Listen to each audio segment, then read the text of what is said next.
Aujourd'hui, dans Parlons-en, on n'a jamais été aussi près, PRES, mais est-on prêt, PRET, 26 juin, 26 juillet, dans un mois exactement. Paris sera le centre du monde, la capitale française accueillera les Jeux Olympiques pour la première fois. Paris 2024, des Jeux pour l'histoire qui seront lancés sur la scène pour une cérémonie qu'on annonce grandiose. Si vous vous êtes baladé à Paris ces derniers jours, vous les avez vus, ces sites olympiques partout dans la ville, dans des endroits mythiques, de la Concorde au Trocadéro, en passant par le Stade de France ou le Grand Palais. Paris attend 15 000 athlètes, plus de 10 millions de visiteurs entre le 26 juillet et le 8 septembre, date de la clôture des Jeux paralympiques. La France, qui vit par ailleurs une campagne électorale à l'issue très incertaine, est-elle prête? Pierre Rondeau et Benoît Perrochet sont avec moi sur ce plateau. On a beaucoup de choses à se dire, c'est Parlons-en et c'est parti.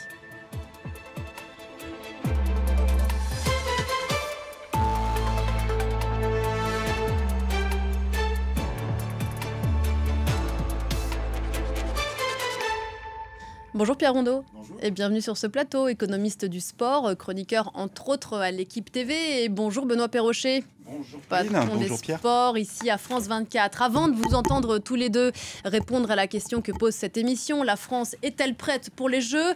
On va prendre la direction de Bordeaux. Nous attend une championne dont on peut dire, je crois, sans se tromper, qu'elle est prête. Bonjour Lucie Sconner. Bonjour. Et merci beaucoup, Lucie, de prendre quelques minutes pour répondre à nos questions. Lucie, vous avez 14 ans, vous êtes en 4e à Bordeaux et vous êtes depuis quelques jours la benjamine de cette équipe de France olympique. Votre épreuve à vous, c'est le skateboard, le street skate plus précisément. On va y revenir. Lucie, d'abord, est-ce que se qualifier pour les Jeux olympiques, c'est un rêve qui se réalise? Oui, c'est vraiment une fierté, un rêve. Je suis super heureuse. Voilà. Faire les Jeux Olympiques quand on a 14 ans, c'est fou, non? Ah, c'est fort en émotion. Et dans quel état d'esprit on est? On est à un mois, les épreuves de skate, c'est le 28 juillet. Dans quel état d'esprit on est à un mois d'un rendez-vous pareil? Alors, c'est un peu spécial. C'est assez stressant parce que ça se passe à la maison, donc il va y avoir beaucoup de gens que je connais. Enfin, il va y avoir beaucoup de monde dans les gradins, tout ça. Mais je pense que ça va bien se passer, ça va être bien. Lucie, vous faites du skate depuis 7 ans. Vous êtes qualifiée pour les Jeux il y a quelques jours. Je crois que c'est votre grand frère d'abord qui vous a entraîné là-dedans, dans le skate. Racontez-nous, qu'est-ce qui vous plaît dans cette discipline? Alors, j'aime bien parce que c'est un sport qui se pratique aussi bien seul qu'en groupe. Il y a beaucoup de sensations, beaucoup de vitesse. C'est un sport pour les gens assez perfectionnistes, je dirais. Voilà. Et vous êtes quelqu'un de perfectionniste? À peu près. Enfin, ça dépend pourquoi. L'épreuve de skate, en fait, il y a 2 épreuves. Il y a le street skate et le ball. Elle aura lieu place de la Concorde en plein Paris. Le 28 juillet, c'est un écrin absolument magnifique. Racontez-nous comment ça se passe, une épreuve de street skate. Alors déjà, je vais arriver quelques jours avant au village olympique. Je vais avoir des jours d'entraînement sur le skatepark des Jeux olympiques. Et après, la compétition va se passer sur une seule journée. Il va y avoir les qualifs et les finales. On va être 22 en qualif et 8 en finale, donc on espère que ça va bien se passer. Aussi en France, on a des chances de médailles chez les garçons en street, donc on espère que ça va bien marcher. On voit quelques images de vous, Lucie, à l'antenne en ce moment. Une épreuve de street skate, c'est quoi? C'est une accumulation de figures dont on doit faire la démonstration? Alors, pour les Jeux olympiques, on aura deux passages de 45 secondes. On fait ce qu'on veut. Le but, c'est vraiment de ne pas tomber et de montrer le maximum de choses. Et aussi, on aura 5 single tricks, dont 2 compteront pour la note finale et 1 sur les 2 passages de 45 secondes comptera. Donc, il y aura 3 notes en tout. Et c'est quoi un single tricks? Un single. C'est souvent sur une grosse section et c'est quelque chose qu'on a bien, mais qui est censé plus scorer qu'en run. Enfin, c'est un peu compliqué. Il y a 7 Français, je crois, sur ces 2 types d'épreuves pour le skateboard. Les champions aujourd'hui, ce sont les Japonais. Mais vous le disiez, il y a une nouvelle génération dont vous êtes, Lucie, une nouvelle génération de Français qui sont très prometteurs et vraiment pas que chez les garçons. Ouais. Mais après, c'est un sport assez précoce, donc c'est un peu compliqué. Pour l'instant, chez les garçons, la moyenne d'âge, elle est beaucoup plus élevée que chez les filles. Mais je pense que ça va avancer au fur et à mesure. Même pas peur. Ça, c'est- Merci beaucoup en tout cas, Lucie Sconner. Ah, je crois que Benoît Perrochet voulait vous poser une question, Lucie. Benoît Non, moi, Perrochet, lui- qui est le patron des sports ici à France 24. Bonjour Lucie, oui, moi je voulais savoir un peu ce que ça représentait les Jeux Olympiques pour une jeune fille comme ça de 14 ans. Alors moi, ça fait 2 ans que j'enchaîne les compétitions internationales pour réussir à me qualifier. Du coup, je suis vraiment super fière, super contente. C'est vraiment l'aboutissement de beaucoup de travail et on est content de représenter la France à la maison. Et autre question, Lucie, tu dis que tu enchaînes les compétitions internationales. Comment tu jongles justement, tu vois, entre l'école et ta carrière d'athlète?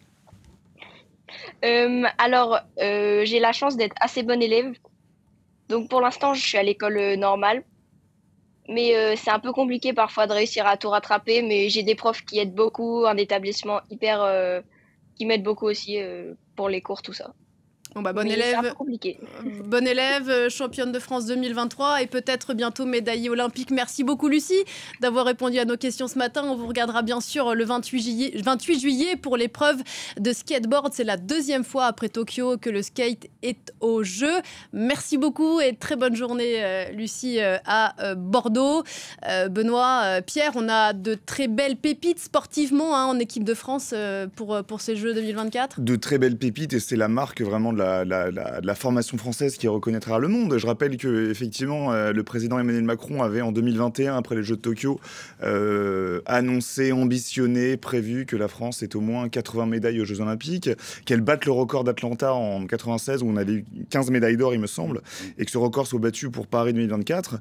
Oui, c'est les traces, c'est le marqueur d'une formation française qui est connue et reconnue à travers le monde, et ça depuis de très nombreuses années. À Tokyo, on n'avait pas performé, 33 médailles dont 10 en or, c'était bien en deçà des objectifs fixés par les fédérations. Mais entre-temps, on a vu, et Lucie en est l'exemple, émerger de nouvelles stars du sport. Et puis, il y a aussi l'avantage quand même énorme, et on en parlait à l'instant, de jouer à la maison, Benoît. À la maison, et puis il y a des têtes de gondole, évidemment, dans cette délégation tricolore. On pense évidemment à Léon Marchand. Léon Marchand qui était en France il y a quelques jours encore pour les championnats de France. Championnat de France qu'il a survolé, titré sur 4 courses où il visera ni plus ni moins que la médaille d'or dans ce bassin de la Défense Arena cet été, dont un étonnant enchaînement 200 papillons, 200 brasses la même soirée.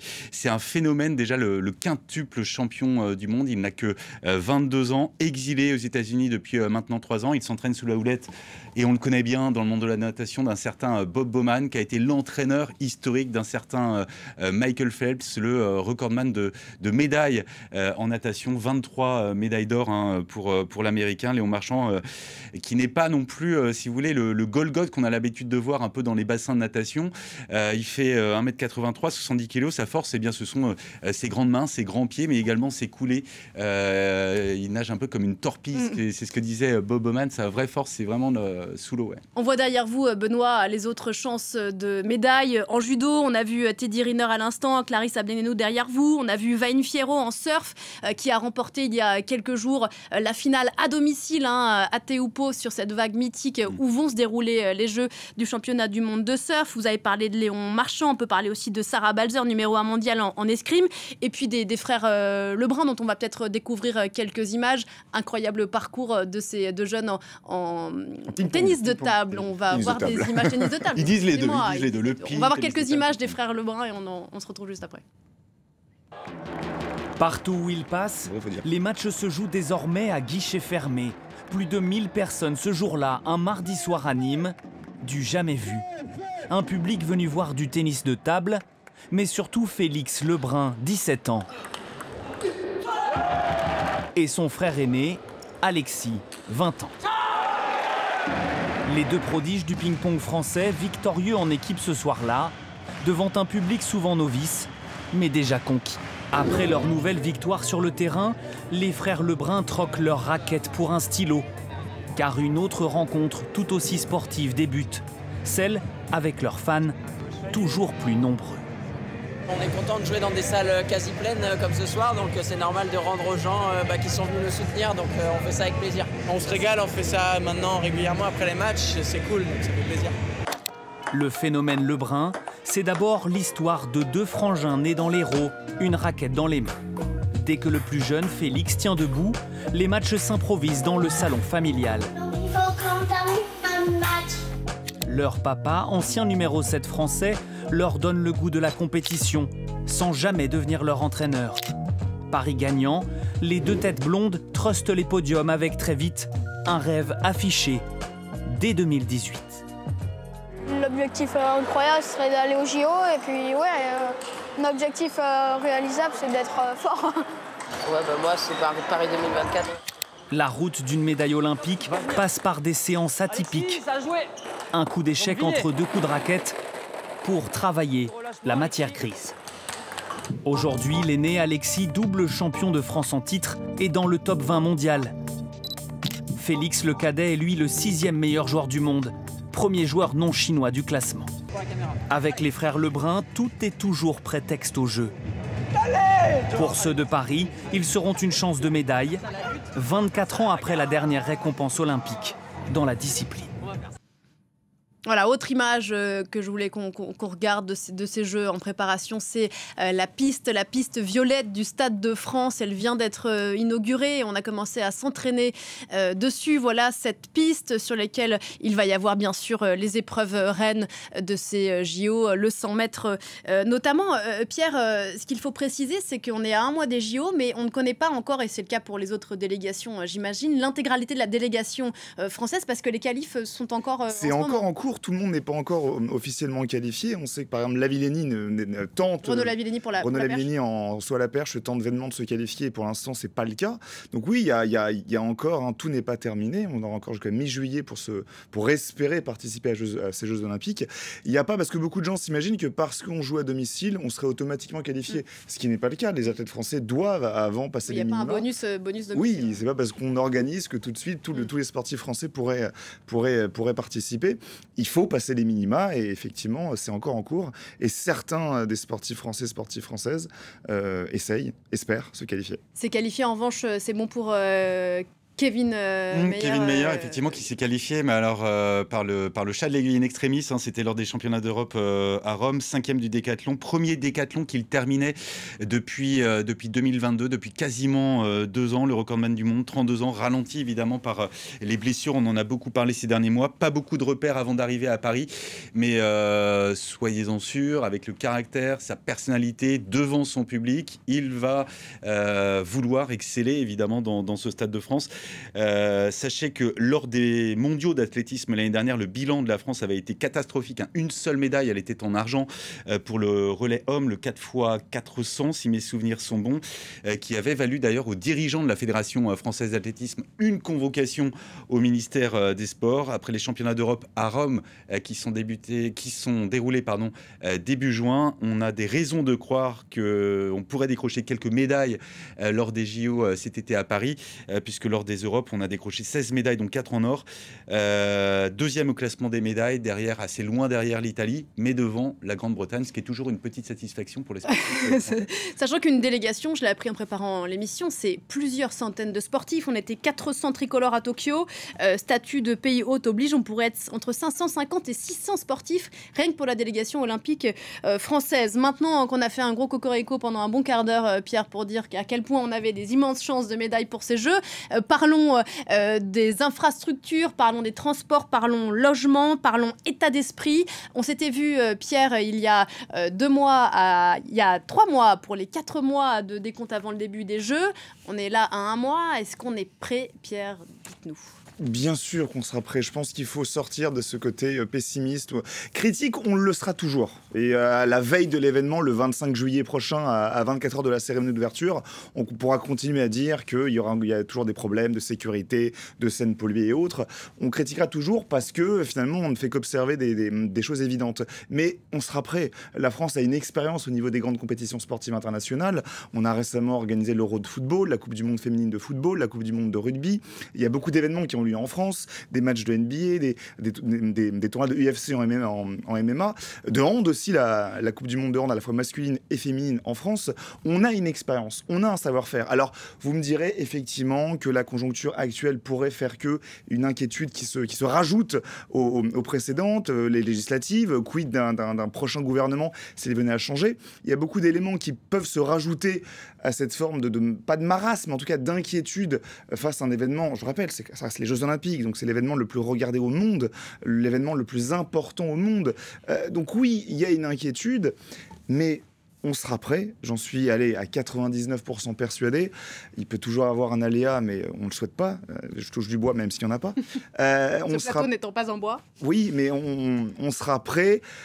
On pourra toujours critiquer, mais je dirais de façon constructive. On pourra mettre en avant des défauts, mais de façon constructive. Mais oui, l'événement sera beau, l'événement sera magnifique. On sera content d'y être, on sera content de le regarder et on sera fiers d'applaudir nos sportives et nos sportifs qui remporteront des médailles.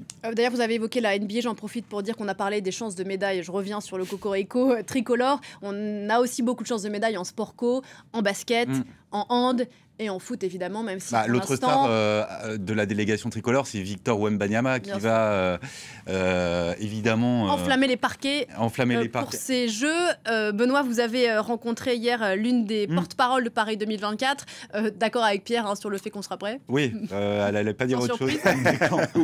Anne Descamps, la directrice de la com de Paris 2024. Écoutez. Merci de nous accueillir, Anne. Sans doute dans l'un des stades les plus emblématiques, les plus iconiques. Oui, exactement. Le stade Tour Eiffel, quel plus beau nom pour accueillir les épreuves de beach volley cet été et puis les épreuves de cécifoot après pour les Jeux paralympiques. On a mis ce site iconique de Paris, la Tour Eiffel, au cœur de nos Jeux. Ils vont être au cœur de nos sites. C'était un peu l'ambition d'ailleurs des organisateurs d'amener les Jeux au cœur de la ville. Les Jeux au cœur de la ville et même les mettre dans les médailles des athlètes puisqu'il y aura un morceau de la Tour Eiffel dans la médaille de chaque athlète olympique et paralympique cet été. Donc voilà, on joue sur nos forces, on a envie de montrer la France qui fait rêver, la France qui sait rayonner. Et puis c'est aussi l'idée derrière d'un concept plus responsable.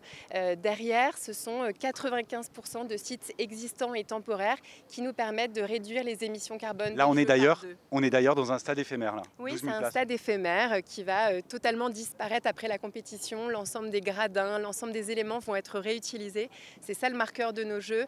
Vraiment essayer de penser l'après, utiliser la force de notre pays pour montrer le plus beau visage, mais aussi penser de manière responsable. Alors le stade Tour Eiffel, la Tour Eiffel juste derrière, et puis au loin, en arrière-plan, le Trocadéro qui aura sa place aussi dans ces Jeux. Oui, qui va avoir un double rôle. Il va accueillir les chefs d'État du monde entier le 26 juillet.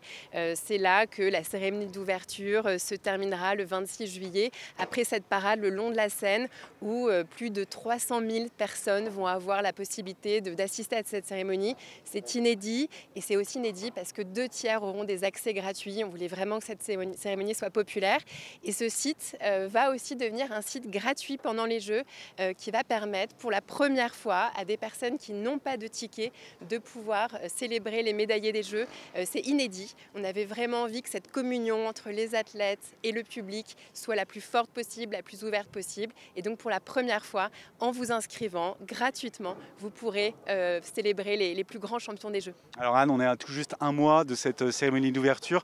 Où est-ce que vous en êtes? On voit qu'il y a encore un peu de travail, des casques de chantier, des travailleurs, des ouvriers qui sont en train de s'affairer sur les différents sites. Oui, un peu comme les athlètes. On a encore quelques jours de préparation. On finit les dernières touches. Là, vous voyez, l'essentiel des gradins sont installés. On va commencer aussi à les mettre au look des Jeux. On a vraiment envie que ces sites ils s'intègrent dans la ville, ils soient aux couleurs des Jeux de Paris 2024. On voit commencer à apparaître ces couleurs qu'on a voulu très joyeuses, très gaies, parce que les Jeux, c'est une fête avant tout. Et donc on a vraiment envie de finaliser cet habillage pour montrer la fête et l'esprit de fête qu'on a envie de partager avec le monde. Et puis c'est aussi des tests opérationnels. Ça fait des années maintenant qu'on teste l'ensemble de nos opérations, 1 millier de tests organisés sur tous les les aspects de l'organisation parce que c'est l'événement le plus complexe au monde avec beaucoup de réglages. Mais voilà, je peux vous dire qu'on est prêt. Enfin, on va utiliser chaque jour, chaque heure pour encore améliorer notre préparation. Mais voilà, on arrive, enfin, on va aborder ces jeux avec beaucoup de confiance dans notre capacité à les livrer avec beaucoup de succès, j'espère.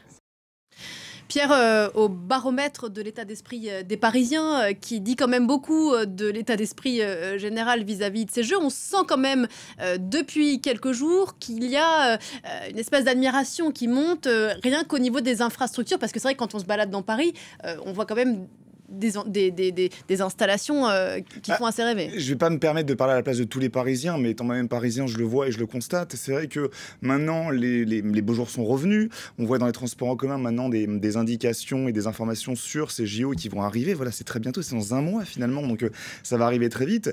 On se rend compte de la chose. Quand on en parlait il y a 2 mois, 3 mois, 4 mois, 1 an, 2 ans, 3 ans, on était dérangé par les travaux, on était dérangé par les problématiques de sécurité, de coûts, combien ça allait coûter aux Parisiens, aux Franciliens, aux Français. Là, maintenant, on y arrive. On va aborder ces Jeux Olympiques. Alors, les Parisiens, effectivement, la plupart quitteront la capitale parce que beaucoup partent en vacances. Il y a plus de 30% des Parisiens qui ne sont pas là au mois de juillet-août parce qu'ils partent en vacances. Ceux qui vont rester, effectivement, au départ critiqués, et maintenant, ils vont plutôt se dire que Paris accueille le monde et Paris se doit de montrer au monde entier à quel point c'est une ville accueillante et bienveillante.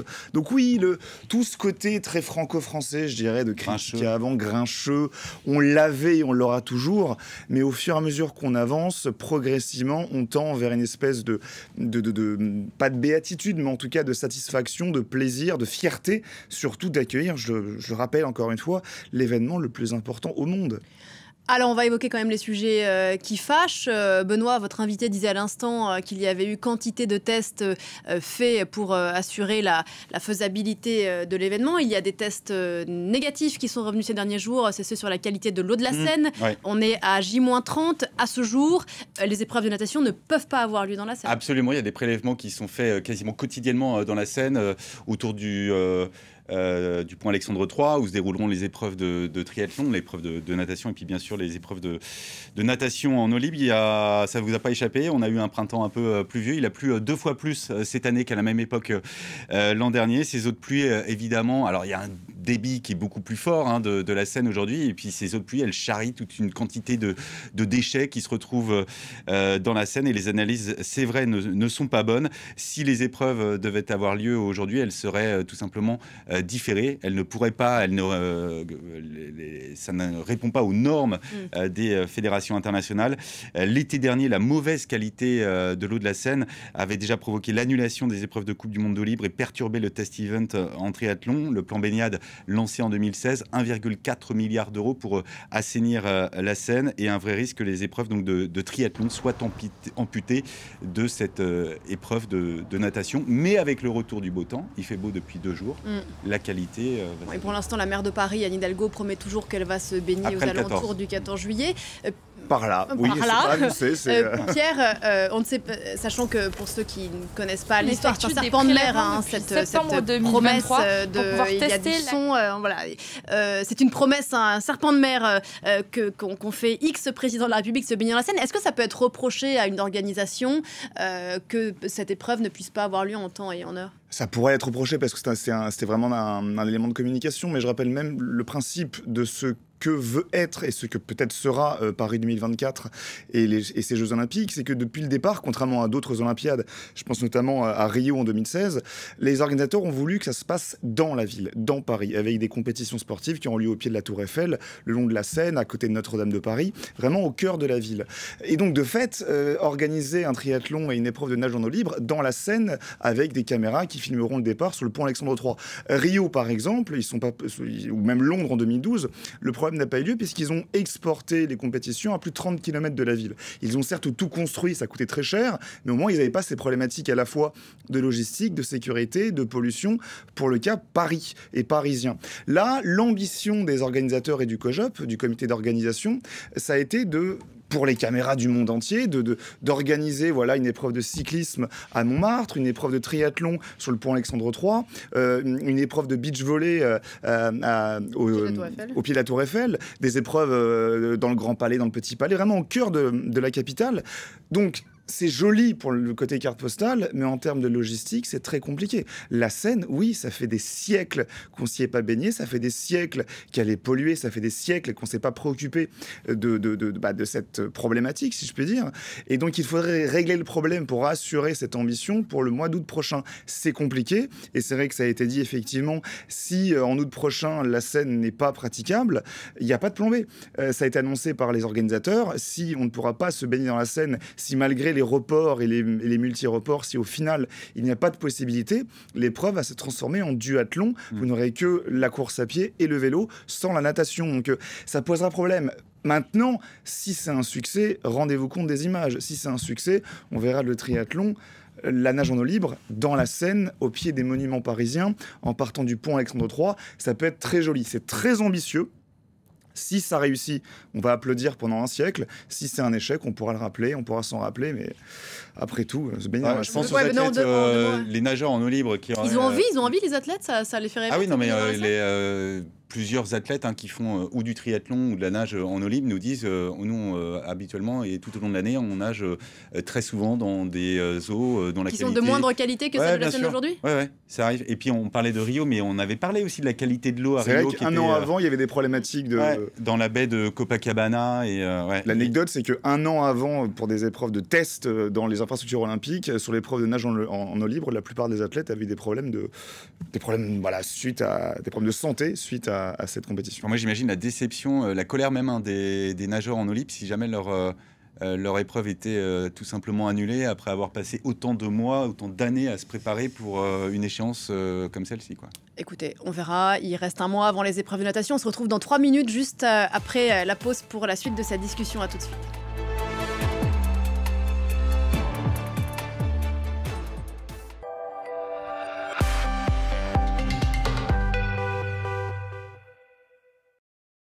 Une fois stérilisé, votre chat peut garder son poids idéal. Et ça se voit. Mais il y a des choses qu'on ne voit pas forcément, comme le fait qu'il puisse avoir des troubles urinaires. C'est pourquoi Ultima Chat Stérilisé propose des recettes adaptées avec des ingrédients de haute qualité, produits en France, que vous pouvez mélanger avec nos tendres bouchées Ultima Fit and Delicious. Aidez-le avec ceux qui se voient et ceux qui se voient moins. Partageons une vie meilleure. Psst, psst. Ultima.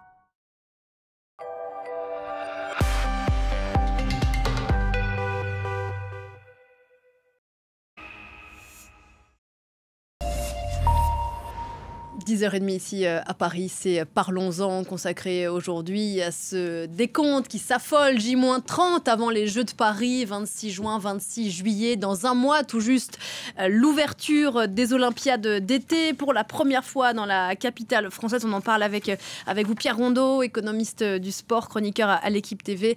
Rebonjour Pierre, et avec vous Benoît, patron des sports ici à France 24. Puisqu'on était dans les sujets qui fâchent juste avant la pause, je voudrais qu'on voit ce document tourné il y a quelques semaines par Julien Sauvager à propos du visage que la capitale va montrer au monde. On l'a dit tout à l'heure, Pierre, il s'agit aussi beaucoup de communication, de quel regard le monde entier va poser sur la capitale française. Et à ce titre, plusieurs dizaines d'ONG ont dénoncé ces derniers mois, des ONG et des associations, un nettoyage social de Paris en vue d'accueillir les JO. On regarde ce document et on se retrouve juste après. 6h du matin. Nous sommes sur le pont Charles de Gaulle, dans le 12e arrondissement de Paris. Juste en dessous, plus de 150 personnes vivent dans un campement de fortune fait de matelas, duvets et tentes. Plusieurs dizaines de policiers nationaux et municipaux encadrent cette opération, dite de mise à l'abri. Là, il y a quelqu'un là-bas. Bonjour. Allô. Réveil et orientation se font dans le calme. N'oubliez pas, hein, chef, papier, tout ça, prenez, vous allez vous mettre de l'autre côté. Ok? Bon courage. Nous, ce qu'on fait, on les réveille simplement en leur proposant celles qui veulent prendre le bus et celles qui ne veulent pas. À charge pour les associations, prévenues la veille au soir de l'opération, de guider, rassurer et d'expliquer les choix proposés par les autorités. Le quoi? Il ne donne que 2 semaines. Oui, 3 semaines. Et ensuite, Et ensuite, ça dépend. Vous avez une carte de LOFI ou pas de carte de LOFI? Oui, j'ai le statut de réfugié, en fait. Le statut de réfugié? Ok, alors tentez votre chance, ok? Vous devez essayer. Après 3 semaines, vous verrez s'ils vous proposent quelque chose, ok? Mais ils m'ont pas proposé de domicile. Ils m'ont jeté dehors et je veux pas revivre ça. Ouais, c'est une possibilité. Avec l'arrivée des JO, il y a un nouveau système en place qui s'appelle les SAS. Donc on va emmener tous ces gens dans d'autres régions, ailleurs qu'à Paris. Et on sait qu'il n'y a que ceux qui sont vraiment primo-arrivants, donc qui viennent d'arriver sur le territoire, qui vont pouvoir être hébergés à peu près sur le long terme. Les autres, ils vont être évalués pendant 3 semaines, ensuite ils vont juste être remis à la rue dans d'autres régions. Peu à peu, chacun fait son choix. Un petit groupe monte les escaliers, escorté par la police. Direction le bus pour Strasbourg. À la mairie de Paris, l'inquiétude est palpable, malgré l'optimisme affiché. Pourtant, le constat est sans appel, il manque près de 20 000 places d'accueil d'urgence en France, et c'est l'État qui a la charge de ces hébergements. C'est vrai que la pression JO est une réelle pression. Si le gouvernement ne prend pas la mesure de l'urgence sociale et donc du besoin de création de places supplémentaires pour héberger ces personnes, JO ou pas JO, évidemment, du coup, qu'est-ce qui va se passer? Ça va être la préfecture de police qui va prendre les choses en main et qui, elle, n'est pas du tout en charge de la question de l'hébergement d'urgence, mais par contre est en charge de la sécurité. Et donc va faire ce qu'on a vu dans d'autres villes précédemment qui ont accueilli les Jeux Olympiques et Paralympiques, c'est-à-dire pousser les gens.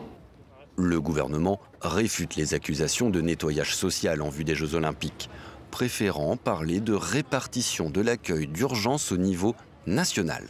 Sans convaincre, les plus de 80 ONG et associations regroupées au sein du collectif Le Revers de la Médaille. Solidarité avec les exilés! Qu'est-ce qui va arriver de tous ces gens dans les semaines qui viennent, mais surtout à cet endroit-là, il y aura la flamme olympique et qu'il y aura toutes les caméras du monde qui ne s'intéresseront qu'au sport et qu'à la grandeur de la France. Nous, on veut que la société se mobilise. Elle ne l'est pas du tout assez aujourd'hui. Les efforts du gouvernement ne sont pas du tout suffisants. Les JO, c'est un vernis. Ça recouvre plein de choses, mais ça ne résout pas les problèmes. Pour les associations, le constat est donc sans appel. Marginaux, SDF, migrants et toxicomanes sont priés de disparaître de l'espace public le temps des Jeux et si possible après.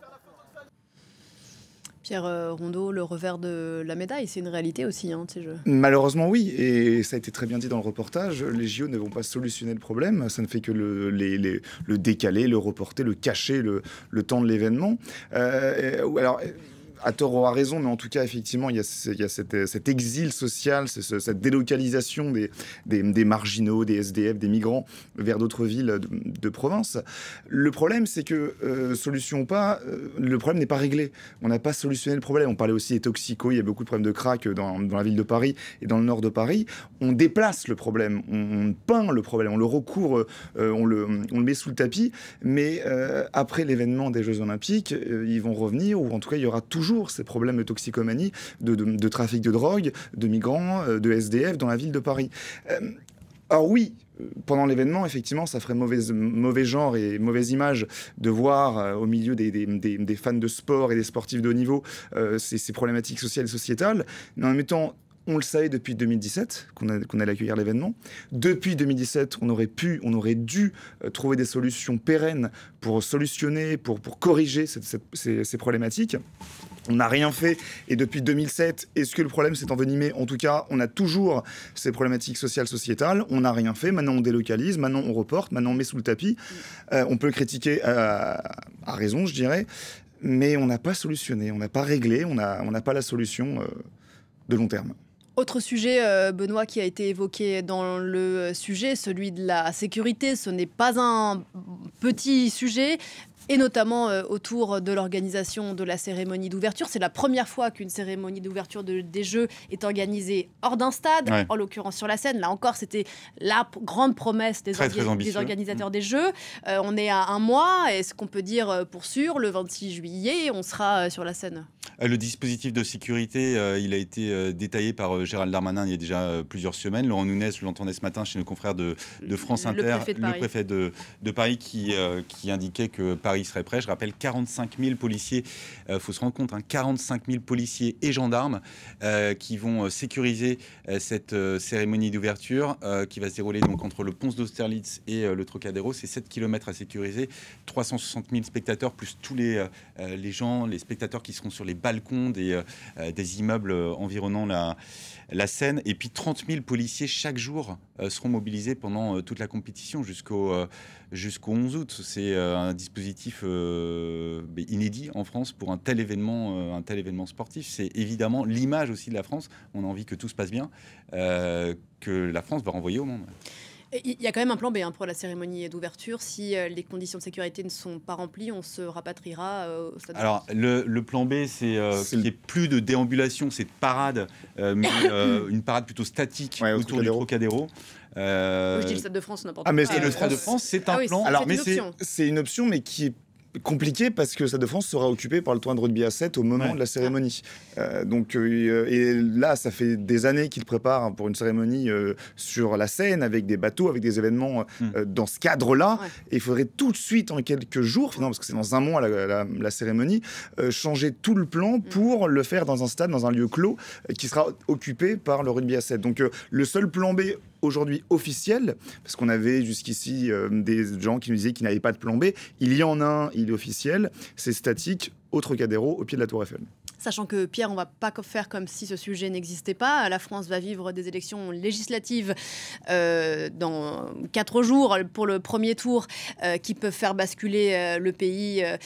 C'est une possibilité avec un gouvernement d'extrême droite. Ce que ça veut dire, c'est que, par exemple, le ministère de l'Intérieur qui chapeaute la sécurité de l'événement va changer de tête. A priori, ça c'est acquis, quel que soit le résultat de ces législatives. Est-ce que ça change quelque chose, ça, pour l'organisation des Jeux ? La tête du ministère qui effectivement va changer, parce que d'ailleurs Gérald Darmanin récemment a dit que quoi qu'il arrive, il ne resterait pas ministre de l'Intérieur. Donc mécaniquement la tête va changer, mais la structure, le système même de la place Beauvau, là ne changera pas. Et le préfet de police, vous l'avez rappelé, restera quoi qu'il arrive. Et les équipes qui travaillent sur les Jeux depuis des mois, travaillent depuis des années. Ça a aussi été précisé pour le cas du ministère des Sports, qui ou pas changera en fonction du résultat législatif.